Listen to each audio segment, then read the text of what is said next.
ministers often talk about time out of time and the importance of sacred times in our lives, but we also have a need for sacred spaces. Spaces of community, spaces to conspire about building a more peaceful and just and hopeful world.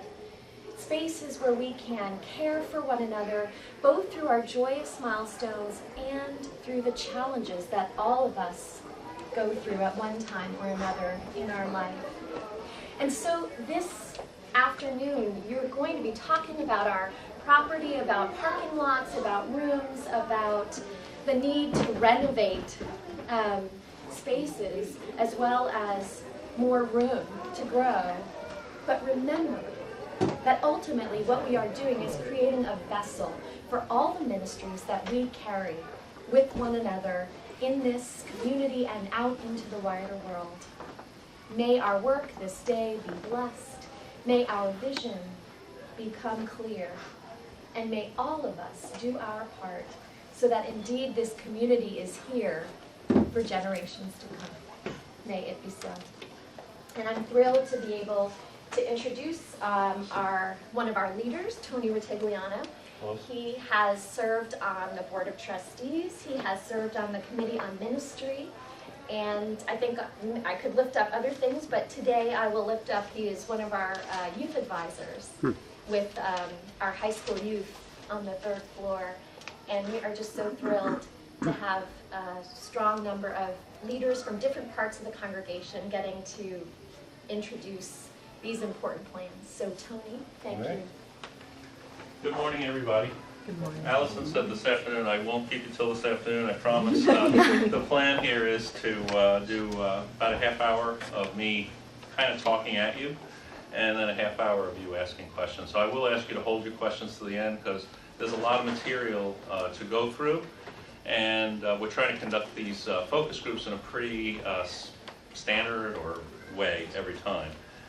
So what I'm going to do is sum up some things. I will read more than is my usual predilection during a talk, but it's important that I remember to talk about all the points that we have here. So we're going to share a plan for the future, as Allison said, and just to remind you a little bit about the past. We were founded, Morristown Unitarian Fellowship, in 1955 to serve the needs who wish to be part of a religious community that values social equality and the freedom of individual spiritual beliefs. Now it's time to look at where we're going and perhaps expand what has been given to us and lead us into the future. So 27 people bought this mansion. They put together their resources to do that. If they had thought, gee, we're just 27 people, what do we need this big place for? We probably all wouldn't be here today. So we have to have kind of a similar mindset, thinking, well, this space might be adequate for us, but we also have to think about ourselves as stewards. We have to think about our legacy and things like that as well. What you'll see and hear in my presentation today is the culmination of work that's been conducted for the past 3 years. To review how we got here, in October 2010, the congregation approved a 5-year strategic plan that included the following goal, and I'm going to read this word for word. Establish and maintain a spiritual home that supports our mission and vision, enables our growth initiatives, including adequate space for worship, lifespan religious education, meetings, functions, and administration, is welcoming, safe, and well-maintained. About 13 months later, in November 2011, the Sacred Space Task Force presented its identified options for the fellowship, and many of you will remember these. Number 1, it was to buy raw land and build anew. Number 2 was to buy an existing facility, a factory, an office building, whatever, and retrofit it to create a place of worship.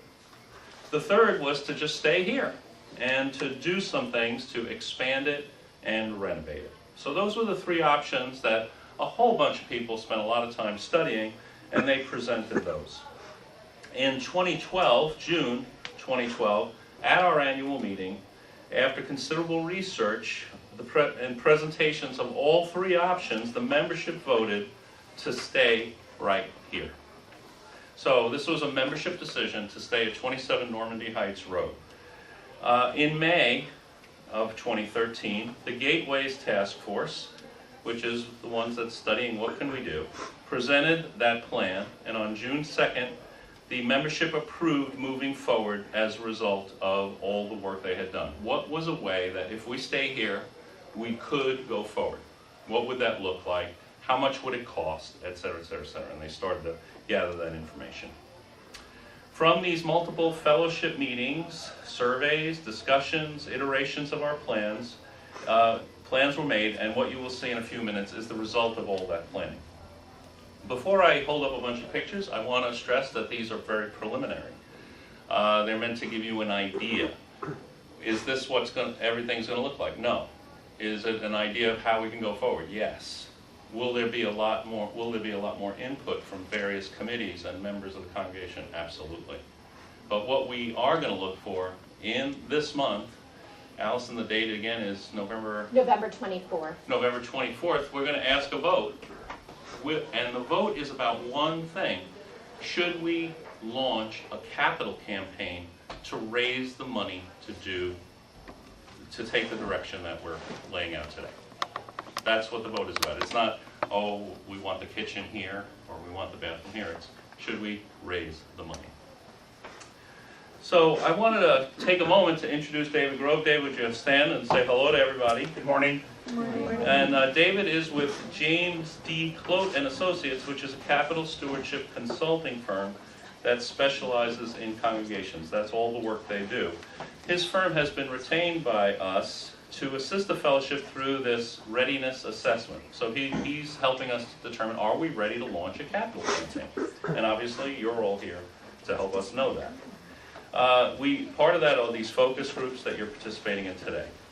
David is our full-time consultant who has been working with us on site since October 2nd, and he will be with us through the analysis of these focus groups. And he's sat at the ones I've been at, and I think he's sat through every one. He's going to be our scribe today. You're going to see him writing. He's going to be writing down your questions, some of the things that go on, etc. We're also going to ask you to fill out a survey that is in your folder, which asks you many questions, and we'd ask that you do that today, because then we know we'll get it back. And we ask for your name because we're also asking if you'd like to volunteer for some things. Obviously, you don't have to put your name down, but we'd like that. David is the only one who's going to see those responses with a name attached. He will aggregate those responses and report back to us how you guys are feeling, what are some of the key questions and observations that you have about what I'm going to present. All right, so let me launch in. This is pretty much a very exciting time, I think, and much work has been done to present the case for improving our structure. So let's dig into the presentation itself. So how do we position this? Our long-term strategic plan challenged us to imagine what facilities would be necessary to nurture and grow our congregation and support its mission for the next 50 years. Over a 3-year period, as I mentioned in the introduction, the facilities planning team developed a comprehensive master plan for our 5.8-acre property. The plan consists of 2 phases that, taken together, will support all of our goals for our primary functions. What are those primary functions? Well, there's 4. 1 is worship. 2, lifespan religious education. I know there's a lot of RE families represented here. 3 is social action, which we have a deep commitment to. And 4 is community. We like being together. We like having fun together. We like doing things together. So worship, RE, social action, community. That's what this facility has to support. The primary elements of phase 1 of the master plan, which we'll discuss in some detail, are 1, an expanded parking lot, which is necessary to meet regulatory requirements. We don't have much say in that. And it also, I mean, if you look out at the parking lot, I have no sense of direction, so I will turn in the wrong way all the time. Isn't that comforting to know that I'm going to be taking you through some plans? But if you look at our parking lot, you can't say it's welcoming. Older folks fall down in it, differently abled people fall down in it, young kids fall down in it and get hurt. It's got to go. It's got to change. The other thing is, if you drive up at a certain time on a Sunday morning, you might drive away because why? You couldn't park. And no matter how much we say there's parking down at the museum and there's parking downstairs, I know we've chased away visitors, right? So that's a big part of it. 2, a new fellowship hall to provide social meeting gathering space we have been missing. Anybody find it easy to get their cup of coffee this morning? How about a couple of weeks ago we had the service auction? We sold out. The only reason we do the service auction and the service auction dinner is to raise money. And we could have sold more tickets than we did. We could have had more people bidding, and we didn't. So we need more space to accommodate a very fun evening and have more people that want to be there. We need more classrooms. We have had a ebb and flow in our religious education enrollment. What happens is we get to about 80, 90 kids, and then we start to drop off because people go, "Ooh, this is too crowded. I don't like going there anymore." And 4, we have to address some of the needs that our existing building has. We have a 100-year-old roof and a sanctuary that really needs to be updated, upgraded in some ways. So that is phase 1, which I'm going to spend the bulk of the time talking about facilities on that. There is a phase 2. The phase 2 of the master plan, which I'm going to really be cursory in my presentation of today, allows for a new, the word is new, significantly larger sanctuary/meeting room. New well-appointed religious education and community space located under the sanctuary and meeting room, and upgrades to our electrical system and accessibility of the mansion. So in the next few minutes, I'm going to take you through some visuals, and I already gave you a warning. I don't know my left from my right in a pinch, so I might get some things wrong, but if I can understand these, I think everybody in the room will be able to. And you'll see some of the things that the committee has planned for phase 1. I'll also talk about the sequencing of these elements and why that sequencing has been recommended. And I can't. If you ask me to go into specifics about phase 2 today, I am not the person to do that. However, David will write down your questions and we'll get those questions answered. And his plan is to type a Q&A up and distribute it to the congregation. So here's the questions that were asked. Here's what the answers are. All right. So David left this handy dandy thing, which I kind of think is kind of cool. And so I'll try to use this. And this is our overall site plan. This is our 5.8 acres, folks, that you see here. What you'll see are 2 parking lots. One here, that's down below on Columbia, and this one that you probably came in or tried to this morning off Normandy Heights Road. So what this represents, you see some things different, lines, and there's going to be curves and things like that. This is what the new parking lot will look like. We're also on that same level as that parking lot going to have parking spaces here. So what does this mean? This will double our current capacity. In addition to being an absolute requirement for regulatory approval, a surfaced, well-lighted parking lot is a welcoming doorway to the fellowship for newcomers and meets all of the handicap accessibility requirements. Zoning requires 1 parking space for every 3 seats in the sanctuary. So if we're going to get any board to approve this, that requirement has to be met. So our long-term goal is to have 450 seats in our sanctuary so that we can all worship together. And in order to do that, we have to have 150 parking spaces. It's just math. It also means that our actual peak parking needs in the busy changeover time, the time when some of us are having coffee and some of us are trying to park, between the 2 current services, a lot of that need can be met, and it'll eliminate street parking, which can certainly help get the neighbors on our side. The parking lots will be hard surface with curbs and gutters.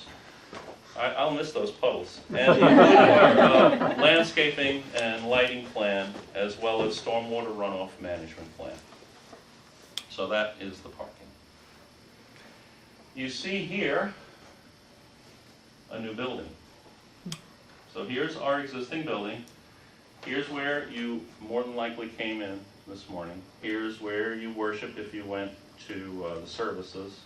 And this is the new building I'm talking about. The new building, it's the orange area, it is a fellowship hall, which I'm going to give you more details on in a minute.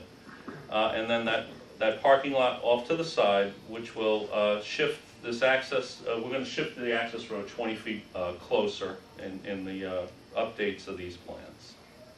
All right, so let's talk about the sanctuary. The outline represents the footprint of our sanctuary and the religious education and community space, which is proposed in phase 2. So here's our current sanctuary. Here's what we're proposing. So we're going to use some of that footprint and expand it so that we have an increased size for our fellowship hall. Underneath that will be our e-space. And you might say, boy, the kids will be sitting in the basement. No, they won't. We're going to use the slope of the ground to provide windows for many of the rooms, if not all of the rooms. All right, so let's take a look at this over here. This is the new fellowship hall right here. And so again, here's the sanctuary. Here's where you more than likely came in. Here's the terrace room.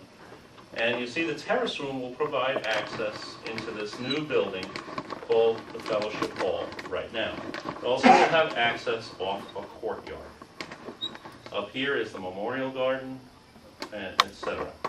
So what are some of the features of this? Well, the floor plan of this proposed building includes the following. It will be entered internally, as I said, by 2 of the 3 doors off the terrace room.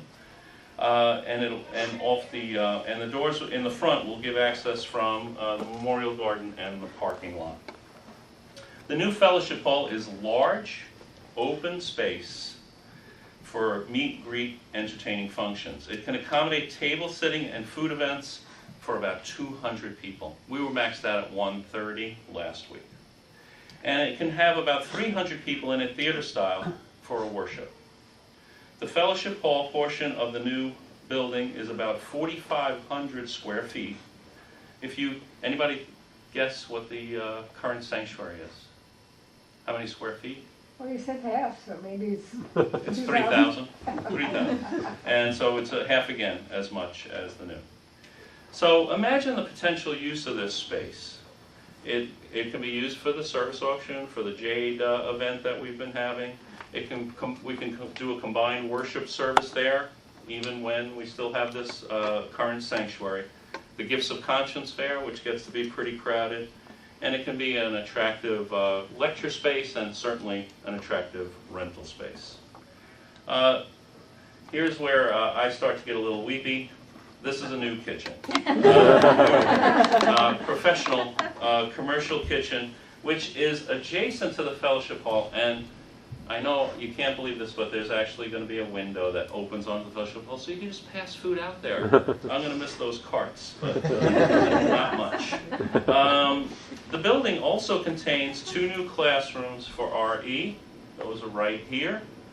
And so we can have more religious high, etc. And it will help us move all religious education classes except senior high off the 3rd floor.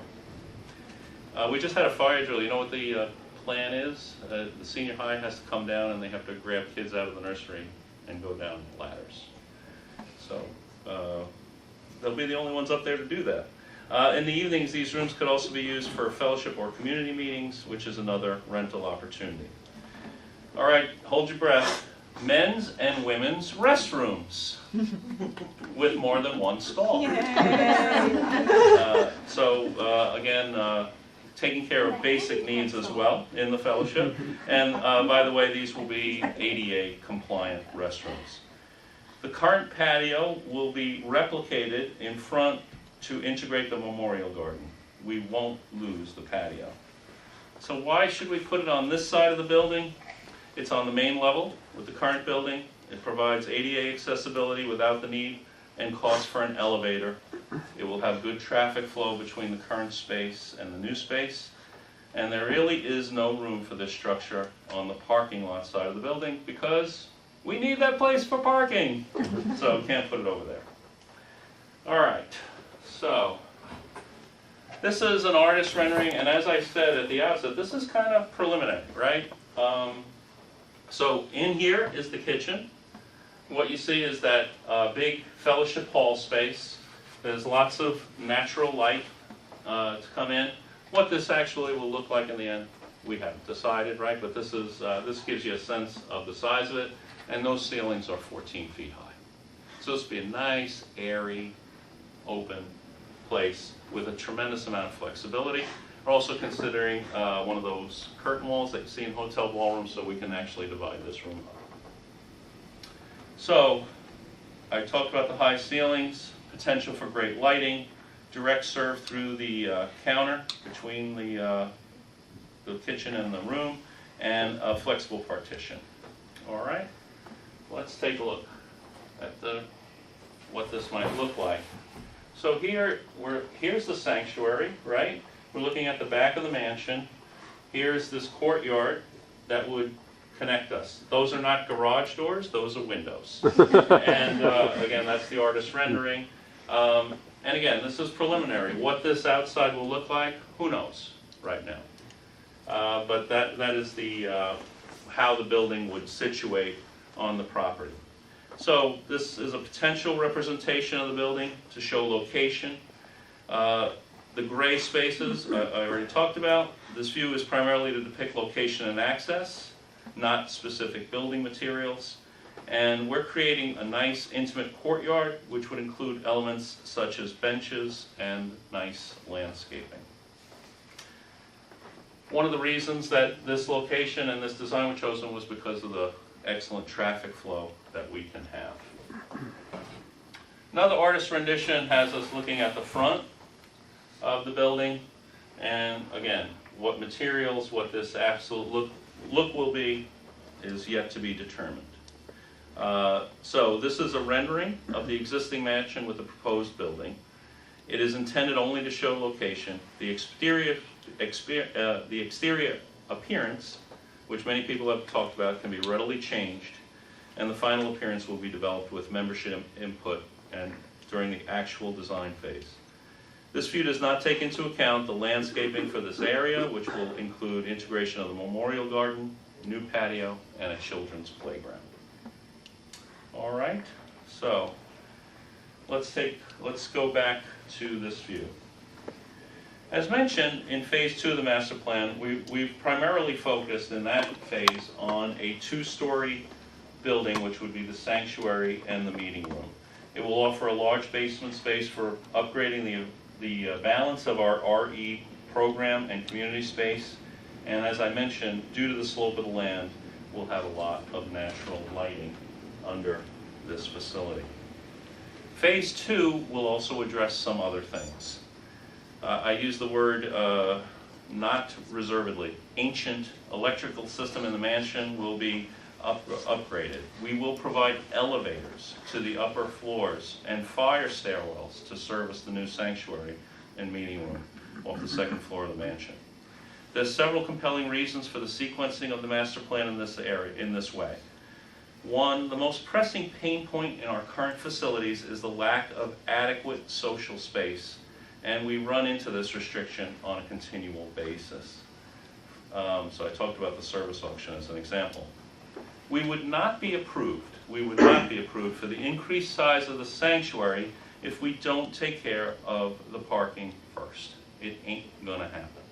And we have a very friendly relationship now with the board that approves these things, and they say, yeah, and they like what we're doing. They like with the direction that we're going in. By building the fellowship hall and parking lots in phase 1, we'll provide the needed space for our worship during the construction period when we demolish the sanctuary and meeting room. So we can go into this hall to worship while this is being built. So it's kind of smart. Part of phase 1 would be a sanctuary renewal program. So the current sanctuary, where we'll put in perhaps new carpet, padded chairs, I know Harry will be very happy, and visual elements to take care of some of our audio-visual needs. So we'll upgrade that while we're waiting for the funding and other things to take care of phase 2. The phase 2 sanctuary meeting room complex is, when coupled with the parking needs, would be considerably more expensive And we'll get to those details in a second. So, just to summarize, the master plan represents a well-conceived vision, we all think, for achieving all of our facilities needs in a manner that prioritizes the most critical needs first. So my first job out of college was, I was a reporter. And I remember the first time a boss of mine read my story, and he said, "You buried the lead." And so I just buried the lead, but the reason is it's hard to get people to pay attention once you start talking about money. So here's the money talk. So what is this all going to cost? Well, the parking lot upgrade that we talked about, which includes a large and small lot for 140 cars, current lot is for 75, etc., $900,000 with all the paving, lighting, landscaping, storm drainage, etc.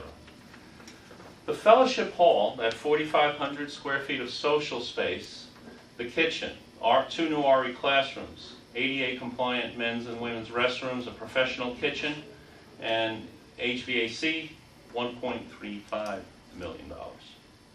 The exterior work, new roof, new playground, lower parking lot signage, lawnmower shed, stabilizing the porch foundation, about $250,000. Interior work, wired smoke and fire alarms for the second and third floor, sanctuary refresh, a carpet for room 100, converting the existing kitchen into a main office, $125,000, project fees and expenses, $290,000, and contingencies and financing, a 5% construction contingency, and interim construction loan interest, about $250,000. This all adds up for phase one to $3,165,000. So that's what we will try to raise in that first capital campaign. That is our need. Do we want more than that? Yeah, because why? We can start on phase two. Phase two, about an equal price tag, actually a little bit more. The new sanctuary, about $1.6 million. The new religious education space underneath it, about $0.6 million, $600,000. The mansion renovation expenses, $1.1 million. Project fees, another $290,000, and again those contingencies, another $290,000. That adds up to almost $4 million, bringing the entire price tag up to a little over $7 million. So the ask on November 24th is, should we try to raise the money to complete this vision? So that's what I came here to present. I hope I've clarified some things with you and given you a sense of the direction that we're going. I'd just like to say I was dead set against staying here. And, but I'll go along with, this is a democratic institution. Everyone voted this way, so I'm on board. And I think what the group has done is brilliant work. And I think they've come up with the best plan possible to make something of a 100-year-old building. So I'm open to your questions. I won't be able to answer all of them, but I'll do my best, and I have some good reinforcements here. Just when you said that you were in conversations with the board,